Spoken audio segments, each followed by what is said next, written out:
بسم اللہ الرحمن الرحیم۔ السلام علیکم ورحمۃ اللہ وبرکاتہ۔ فلسطینیوں پر جو مظالم ڈھائے جا رہے ہیں، ہر مسلمان رنجیدہ ہے، غم زدہ ہے۔ پاکستان میں قومی کانفرنس کا انعقاد کیا گیا، جس میں تمام مسالک کے لوگ موجود تھے۔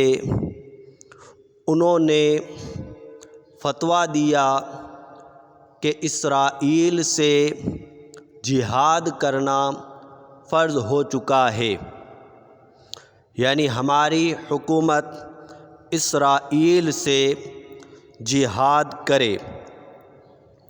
ایک صاحب جو اپنے نام کے آگے مفتی بھی لکھتے ہیں، ان کی گفتگو سن رہا تھا اور نہایت افسوس ہوا۔ انہوں نے کہا کہ جہاد کا اعلان کرنا، جہاد کا حکم دینا، یہ حکومتوں کا کام ہے، حکومت کا کام ہے، نہ کہ کسی مولوی کا۔ ایک بات تو انہوں نے یہ کی۔ اب اس کا جواب سن لیجئے۔ یہ مغالطہ لوگوں کے ذہنوں میں ڈالا جاتا ہے، حالانکہ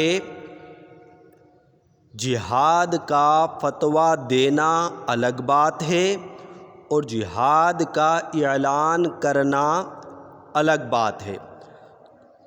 جہاد کا فتویٰ دینا الگ بات ہے اور جہاد کا اعلان کرنا، جہاد کا حکم دینا ایک الگ بات ہے۔ فتویٰ سے کیا مراد؟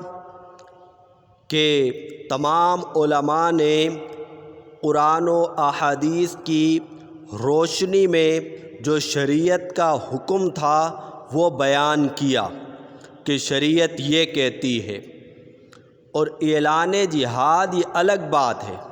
اب یہ حکومت جہاد کا اعلان کرتی ہے یا جہاد کا اعلان نہیں کرتی، یہ تو حکومت کا کام ہے۔ جیسا کہ کوئی بھی شخص اپنی رائے کا اظہار کرتا ہے کہ میری یہ رائے ہے کہ حکومت کی پالیسی یہ ہونی چاہیے، تو اسے اختیار ہے کہ وہ اپنی رائے بیان کرے۔ تو جو شریعت سے محبت کرنے والے ہیں، اسلام سے محبت کرنے والے ہیں، اسلام اور شریعت کے مطابق زندگی بسر کرنے کی کوشش کرتے ہیں، وہ جاننا چاہتے ہیں ہر موقع پر کہ شریعت اس بارے میں ہماری کیا رہنمائی کرتی ہے۔ تو مفتیان کرام نے شریعت جو رہنمائی کرتی ہے اس سے باخبر کیا کہ شریعت یہ کہتی ہے، باقی تو حکومتوں نے فیصلہ کرنا ہے۔ جیسا کہ اگر ہم سے کوئی پوچھے کہ بے حیائی منع ہے، یہ فلمیں ڈرامے جو پاکستان میں بنائے جا رہے ہیں، کیا یہ درست ہے؟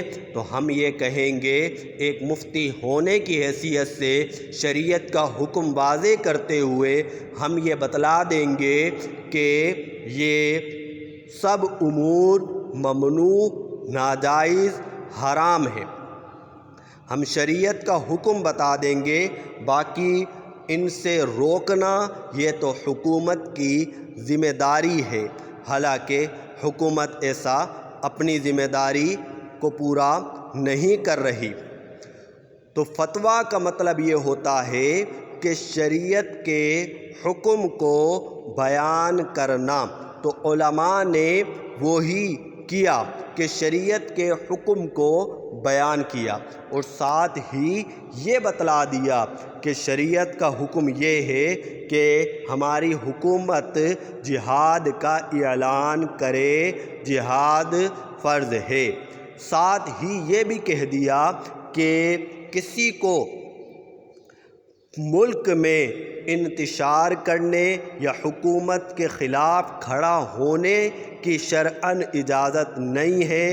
ایسا اقدام، ریاست کے خلاف کوئی قدم اٹھانا، یہ شرعاً حرام ہے، ناجائز ہے، ممنوع ہے۔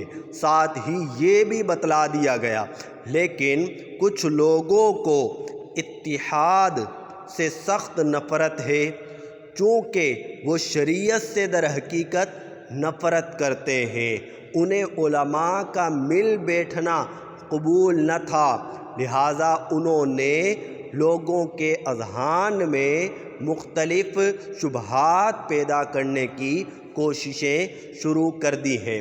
اللہ تبارک و تعالی ہمارا خاتمہ ایمان پر فرمائے اور فلسطین کے مسلمانوں کی مدد کی ہمیں توفیق عطا فرمائے۔ دعاؤں میں یاد رکھیے گا۔ السلام علیکم ورحمۃ اللہ وبرکاتہ۔